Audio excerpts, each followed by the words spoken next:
हम इस वाक़े की रोशनी में कैसे लगते हैं। हमने तो कितने नाजायज़ लोगों को दबाया होगा और कितनों की बेईमानी की होगी, ज़मीन जायदाद ये वो सब। एक वाक़े की तरफ और आइए और उससे आप अंदाज़ा लगा सकते हैं। उमर इब्न अब्दुल अज़ीज़ का दौर है, उमर इब्न अब्दुल अज़ीज़ का दौर है और सुबह ईद होने वाली है। चांद हो चुका है, चांद हो चुका है, सुबह ईद होने वाली है। उमर इब्न अब्दुल अज़ीज़ की बीवी कहती है देखो आपके पास भी कपड़े नहीं है पहनने को, मेरे पास भी नहीं है। हम और आप तो पुराने कपड़े पहन लेंगे, लेकिन बच्चा नए कपड़े की जिद कर रहा है। बच्चे के लिए तो नया कपड़ा होना चाहिए।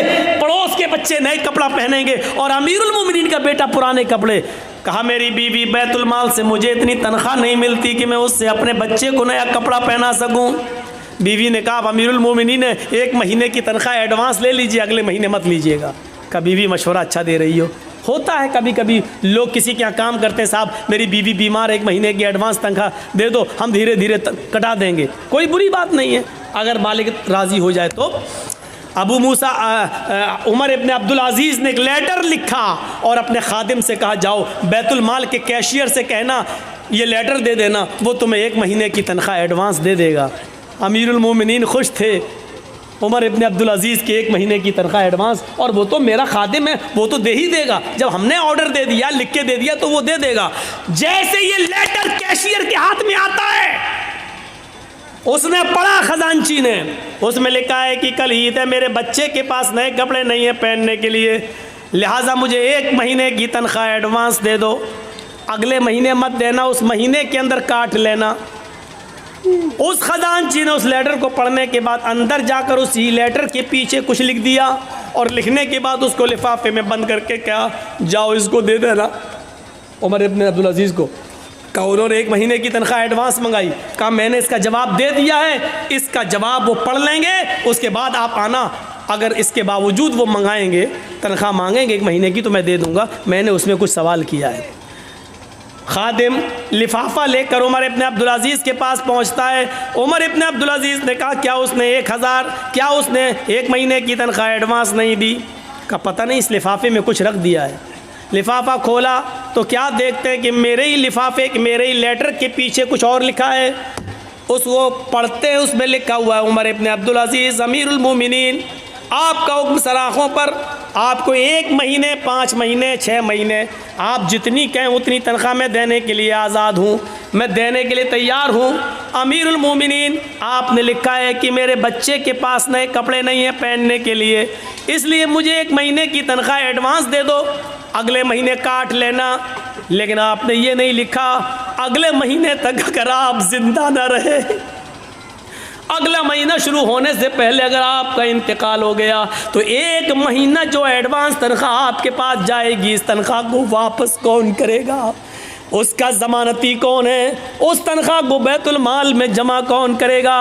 काश ये वाक़यात मोदी ने पढ़े होते, ये वाक़यात योगी ने पढ़े होते, तो उनको पता चलता कि इस्लामी हुक्मरानों की तारीख कैसी गुजरी है। ये बेचारे 10-10 और 20-20 लाख का सूट बूट पहनकर अमेरिका के प्राइम मिनिस्टर का स्वागत करने वाले लोग क्या जाने कि हुकूमतें कैसे चलाई जाती हैं। हुकूमत चलाना सीखना है तो सीखो उमर इब्न अब्दुल अज़ीज़ से, सीखो हज़रत उमर फारूक से, और उन्हीं से सीखी थी महात्मा गांधी जी ने। इसीलिए तो कहा था बापू ने कि अगर देश में खून खराबा बंद करना चाहते हो, अमन सुकून चाहते हो, तो हज़रत उमर फारूक जैसा कानून नाफिज कर दो, देश के अंदर खून खराबा बंद हो जाएगा। ये महात्मा गांधी ने जुमले कहे हैं, सत्य और अहिंसा के अंदर आज भी लिखे हुए हैं। मेरे भाइयों, आज सूरत हाल ये है कि विजय माल्या बाहर बैठा हुआ है, देश की ये सारी चीजें लेकर बाहर बैठा हुआ है। आज पूरे देश के गोदामों को अडानी और अंबानी के सुपुर्द कर दिया जा रहा है और देश का चौकीदार कुछ बोलने के लिए तैयार नहीं है।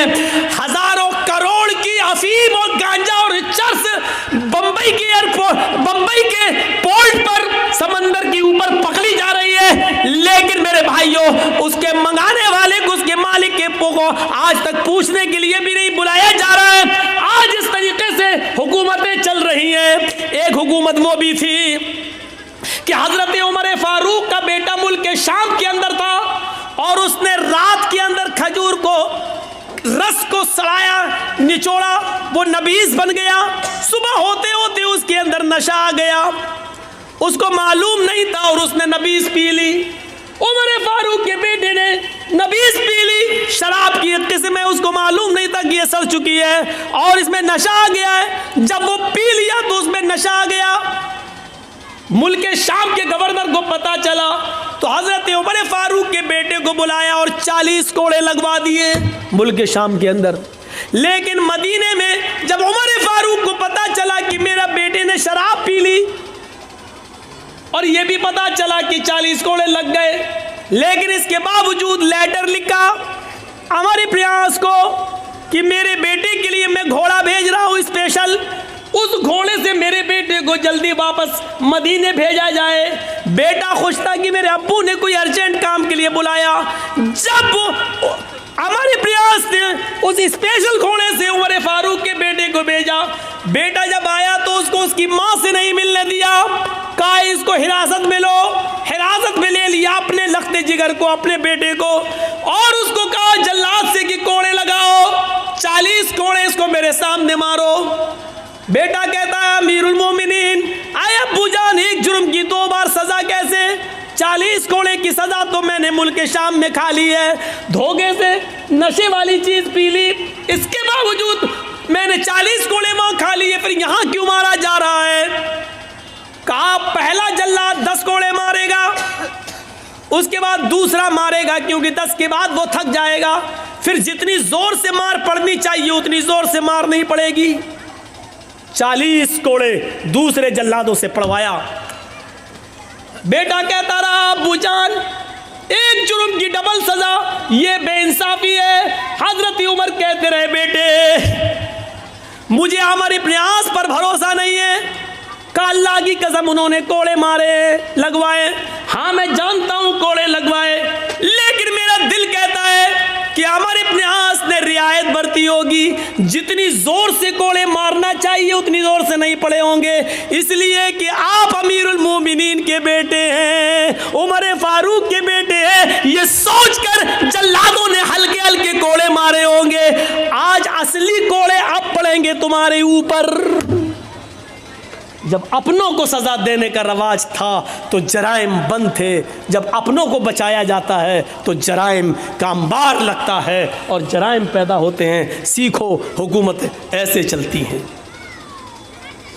आए उमर इब्ने अब्दुल अजीज, आपको अगर 1 महीने की तनख्वाह दे दूं एडवांस, अगले महीने अगर आप जिंदा नहीं रहे, इंतकाल हो गया, तो 1 महीने की ये तनख्वाह वापस कौन करेगा?